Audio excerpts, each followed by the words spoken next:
Assalamualaikum, selamat datang di channel aku. Hari ini aku mau nge-review buku karya penulis kesukaan aku, Raditya Dika. Buku yang aku mau review ini buku udah lama, aku beli juga udah lama banget. Ini buku Ubur-ubur lembur, diterbitkan di tahun 2018.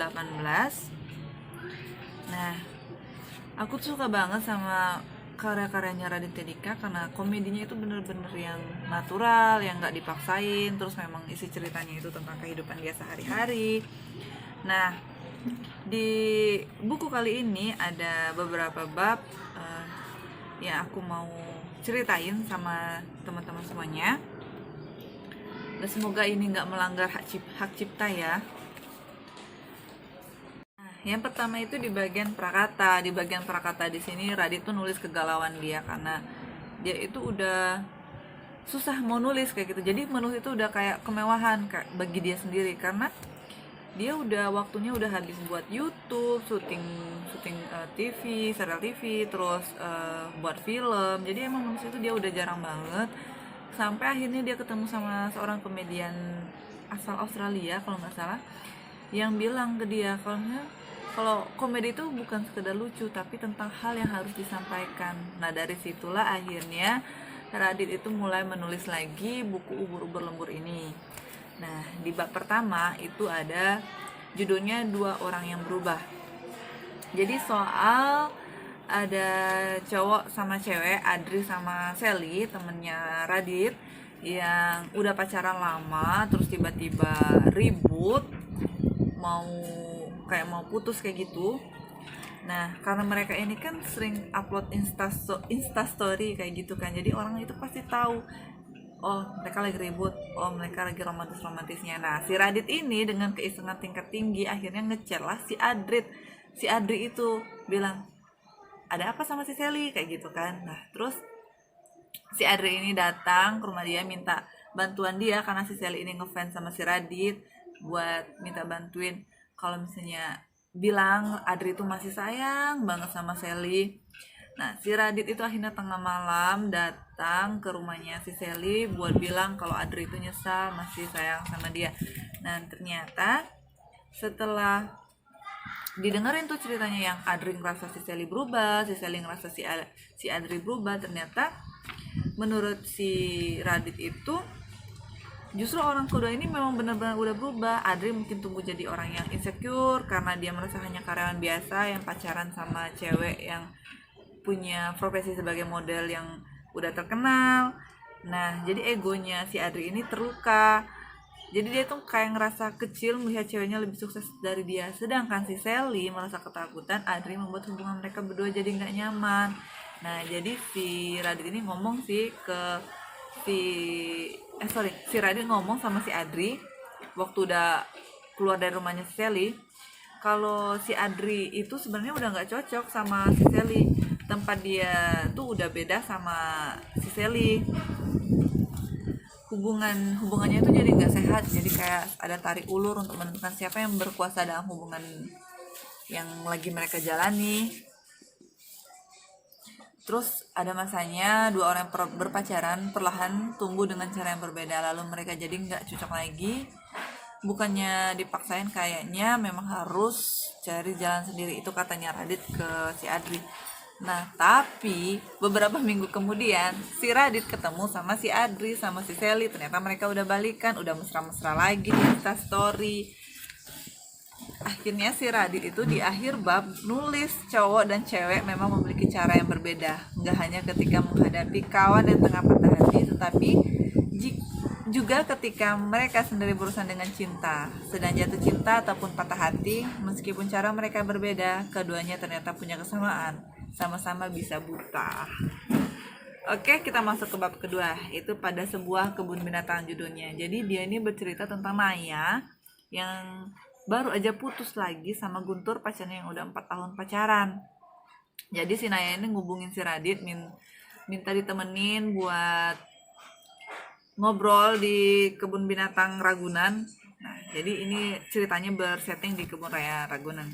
Nah, di sini akhirnya di novel ini, di bab ini akhirnya terungkap kalau sebenarnya selama ini Radit itu juga suka sama si Naya. Bahkan dulu waktu SMP, Radit itu pernah nyari boneka Hello Kitty sama kartu ucapan selamat ulang tahun yang paling romantis buat dikasih ke Naya.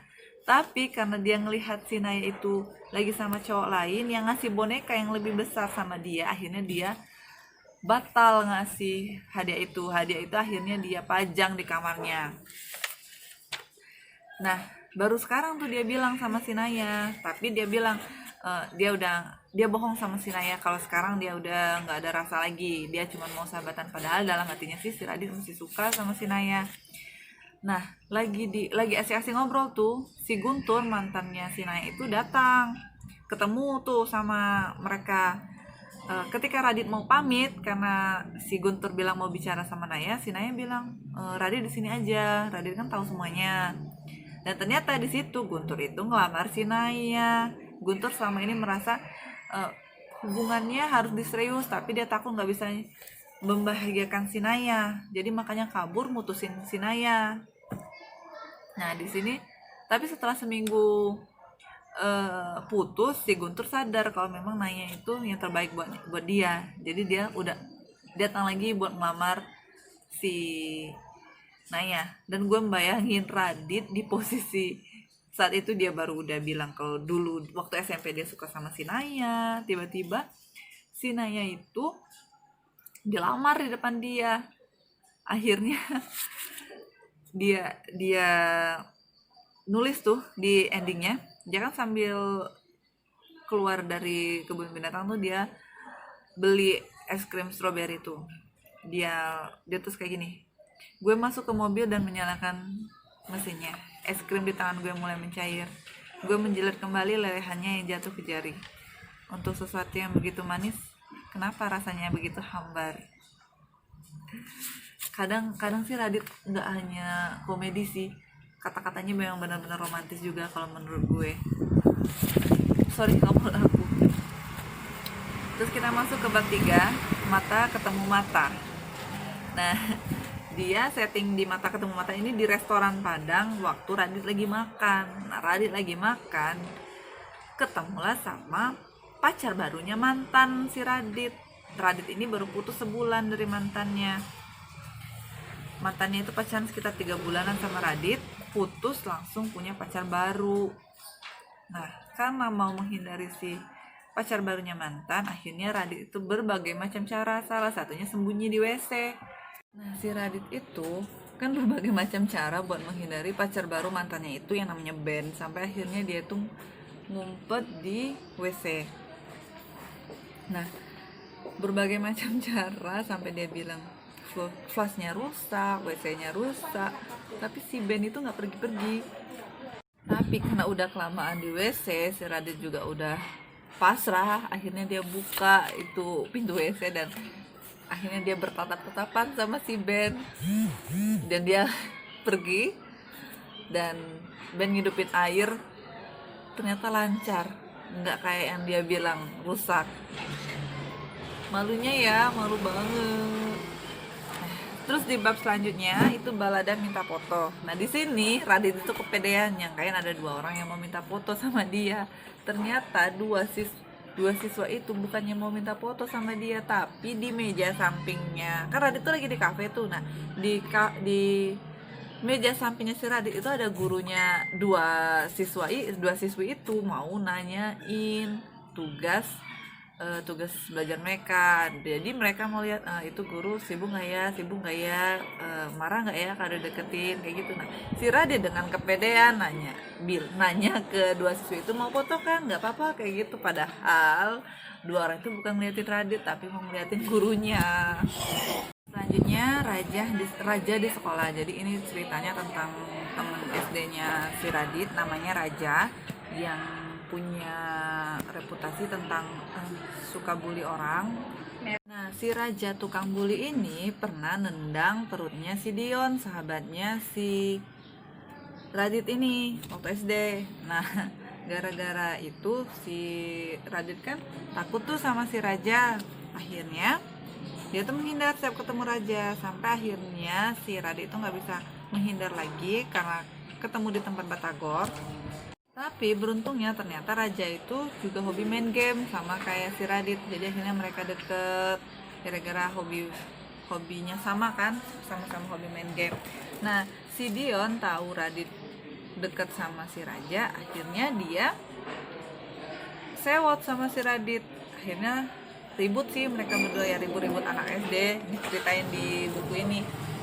Tapi akhirnya si Dion minta maaf sama si Radit. Nah, selang beberapa waktu Raja ketemu lagi sama si Radit di Bintaro. Mereka akhirnya bertukar kabar. Si Raja masih kayak hobi membuli dan mereka berjanji akan saling mengabari. Bab selanjutnya di bawah mendung yang sama. Jadi bab ini bercerita tentang Radit itu waktu SD punya teman namanya Katu. Nah, Katu ini berasal dari India. Nah, waktu SD Katu itu harus balik lagi ke negara asalnya di India. Jadi mereka pisah tuh. Jadi mereka pada udah akrab banget, udah kayak keluarga. Akhirnya pisah. Nah, selang beberapa waktu kan si Radit pernah kuliah di Australia tuh. Si Radit sempat berhubungan lagi sama si Katu ini lewat Facebook, tapi lama-kelamaan karena Facebooknya Radit lupa sandi, akhirnya emang lost kontak gitu lagi. 20 tahun kemudian, 20 tahun dari masa SD-nya ya, pertama kali pisah, si adiknya Radit itu ngabarin ke Radit kalau misalnya si Katu ini bakal pulang ke Indonesia. Nah, di situ Radit udah mempersiapkan semuanya, bilang buat nginep di rumahnya aja karena kebetulan Radit udah pisah rumah sama orang tuanya.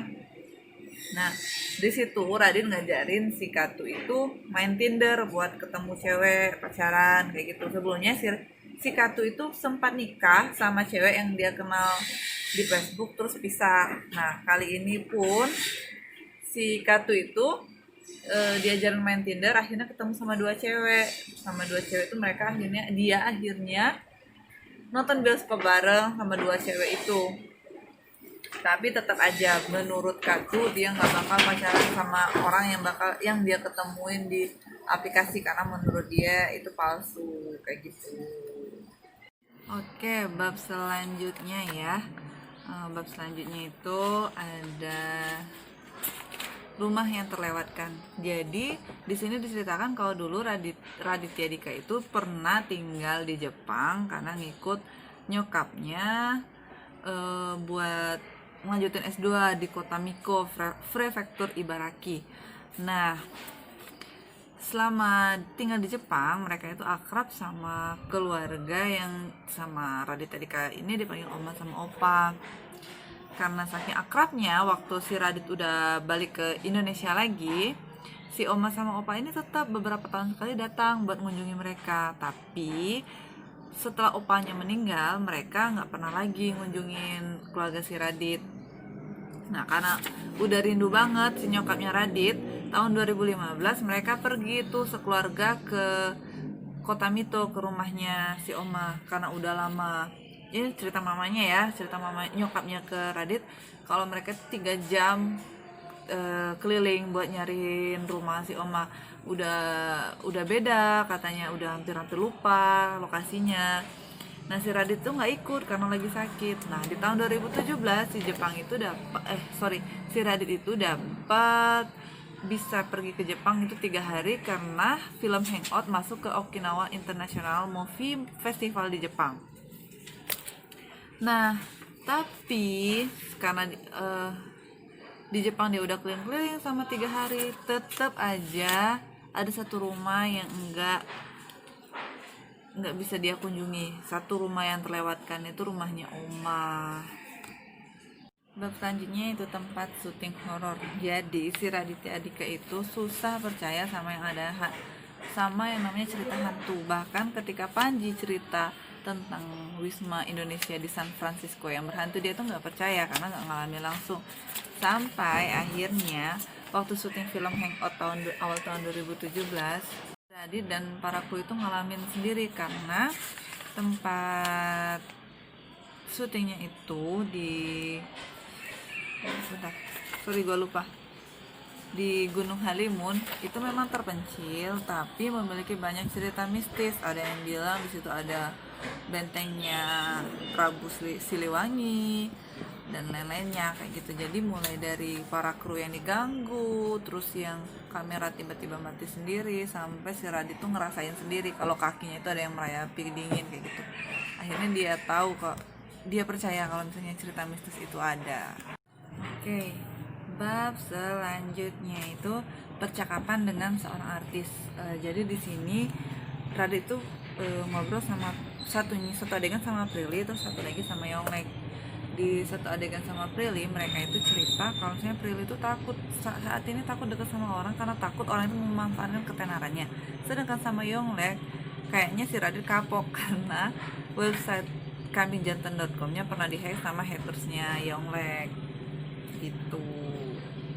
Nah, selanjutnya bab selanjutnya itu percakapan dengan seorang anak yang ingin jadi artis. Jadi si Radit itu ketemu sama anak namanya Iman. Nah, Iman ini ngajak foto bareng, terus nanyain gimana caranya jadi artis. Nah, si Radit ini heran juga kayak gitu kan, kenapa sih banyak yang pengen jadi artis kayak gitu.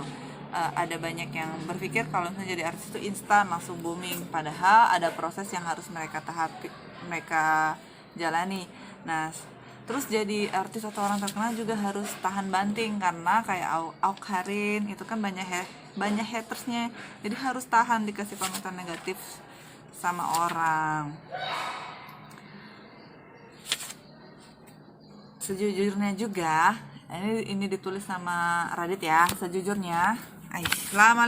Selanjutnya itu bab tentang percakapan dengan seorang anak yang ingin menjadi artis. Jadi ceritanya Radit ini ketemu sama anak-anak namanya Iman. Jadi dia ngajakin foto bareng, dia foto bareng si Radit. Terus si Iman ini nanya, "Bang, gimana sih caranya jadi artis?" Nah, si Radit ini kaget karena dia tuh nggak ngerasa jadi artis kayak gitu kan. Nah, terus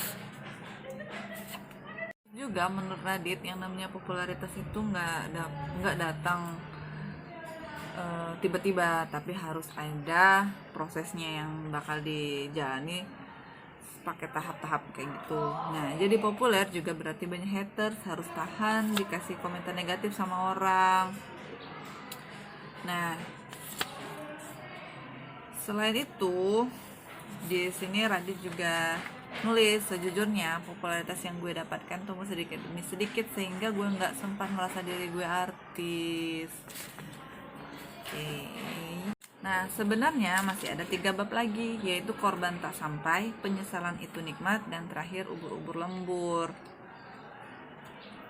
Nah, bab selanjutnya itu korban tak sampai. Jadi si Radit ini nggak sadar kalau sebenarnya dia itu hampir jadi korban perampokan. Jadi kayak modus perampokan kayak gitu. Jadi mobilnya itu harus berhenti, terus dia minggir, tiba-tiba dari belakang udah ada 3 motor yang menghampiri dia.